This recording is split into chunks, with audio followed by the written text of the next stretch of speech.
एक गांव में एक कुम्हार रहता था। उसका काम था मिट्टी के बर्तन बनाने का और वह मिट्टी के बहुत सारे बर्तन बनाता था।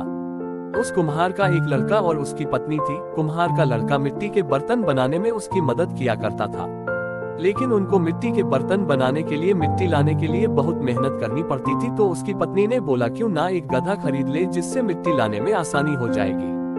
कुम्हार को गधा खरीदने वाली बात बहुत पसंद आ जाती है और वह अगले ही दिन अपने बेटे को लेकर बाजार के लिए निकल जाता है। बाजार उस कुम्हार के गांव से काफी दूर था।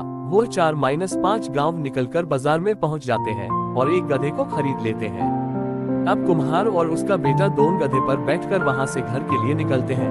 वह दोनों आराम से आ रहे थे कि उन्होंने देखा कि कुछ लोग उनके बारे में बातें कर रहे हैं और बोल रहे हैं कि ये देखो कितने निर्दयी लोग हैं, इन्हें थोड़ी सी भी दया नहीं आ रही। इस गधे पर दोनों के दोनों हटे कट्टे बेचारे गधे के ऊपर बैठे हैं। ये बात सुनकर कुम्हार गधे से उतर जाता है और अपने लड़के से बोलता है कि तुम गधे पर बैठे रहो, मैं पैदल ही चल लेता हूँ। वो दोनों उस गधे को लेकर आगे बढ़ते हैं। फिर आगे निकलते ही कुछ देर बाद दूसरा गांव आ जाता है और उन दोनों को देखकर कुछ लोग फिर से बातें करने लगते हैं। कहते हैं, देखो कितना नालायक लड़का है, खुद तो सांड की तरह गधे पर बैठा है और अपने पिता को पैदल चला रहा है। कितने मूर्ख लोग हैं। लोगों की बातें सुनकर वह लड़का गधे से उतर जाता है और अपने पिता को बैठने के लिए कहता है। अब कुम्हार लोगों की बातों को सुनकर खुद गधे के ऊपर बैठ जाता है और चलने लगते हैं। आगे चलते ही कुछ लोग और मिलते हैं। वह लोग लड़के को पैदल चलते देख कहने लगते हैं, कितना खुदगर्ज पिता है, खुद तो गधे पर बैठा है और अपने लड़के को पैदल चला रहा है। इसको थोड़ा तो अपने बेटे के लिए दयालु होना चाहिए था।